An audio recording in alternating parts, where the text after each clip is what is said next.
from the Fox 10 Gulf Stream, this is Next Weather. Well, the solar eclipse, which we could see as a solar eclipse and a partial eclipse in our area, depending on cloud cover, is just 4 days away. And meteorologist Michael White shows us that forecast that may hinder our ability to see it.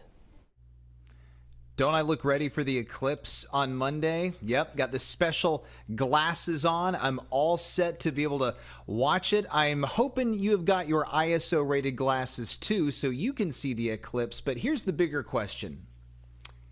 Are we going to be able to see it at all, or is it going to be blocked by the clouds?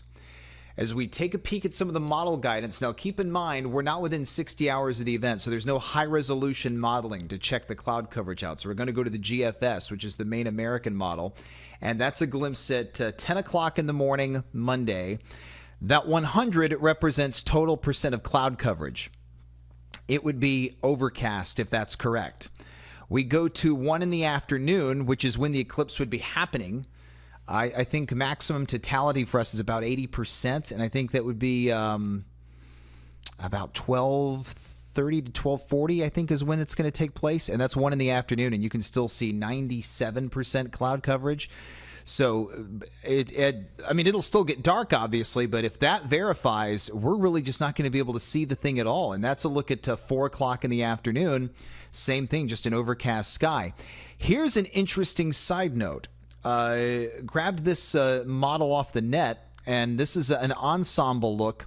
See the shade of purple in the middle from Texas to Arkansas to Illinois? That is the main path of maximum totality. That's where the solar eclipse will be hitting 100% totality, where it'll actually get dark. But where you see the blue on the map is where the sky is going to be clear. Nowhere in the path of totality in the United States is it projected to be clear. That means there's no real decent place to watch the eclipse. And that's sad to say. That's terrible, because you wait forever for these things, and it's going to be 20 years till we get the next one. But it looks like there just isn't really going to be a very good place to see it. I guess the best spot would probably be somewhere just to the west of the totality path. You'd probably have to go somewhere like West Texas, somewhere in the 90% totality range, where the sky would actually be clear and you could enjoy it. Because if this all verifies, there's just not going to be really anything that you can do about seeing a maximum totality and see it clear, because you're just going to have a path of clouds in the way. So, we had an eclipse last fall. We had a clear sky for that. We were able to see it visibly. We had, I think, a partly cloudy sky in 2017 when we had the eclipse, and I believe it was in August. It was an August day in 2017.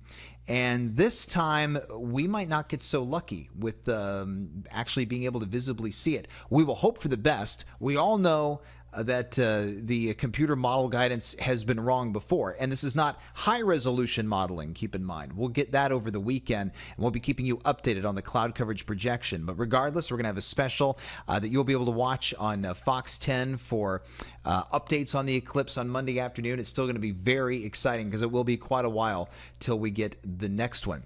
Well, Nicholas Herboso is going to fill in for me tomorrow morning on Good Day Gulf Coast. We've swapped schedules. He's going to be heading out to the Weather Symposium at the South Alabama campus on Saturday. So you'll see me on Fox 10 on Saturday, and I look forward to seeing you as well. Have a wonderful rest of your Thursday night.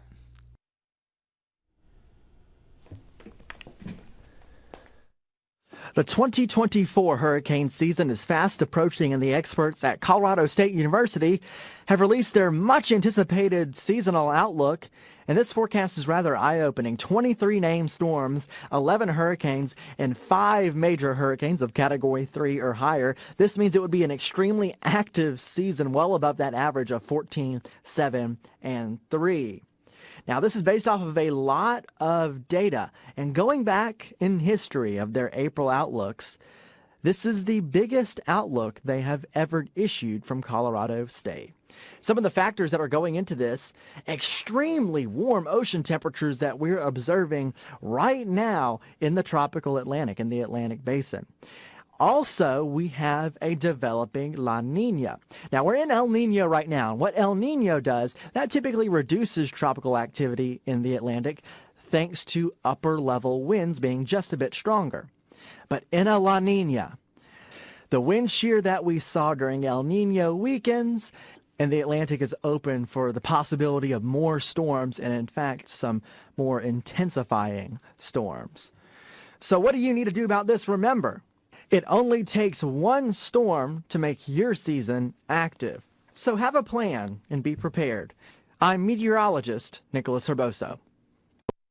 And here's our 7-day forecast. Plenty of sunshine on Saturday and Sunday, but as we get into the forecast, we will see the potential of some clouds around for that eclipse on Monday, and we're looking at scattered showers and storms on Tuesday and Wednesday. Thanks for joining us for Next Weather.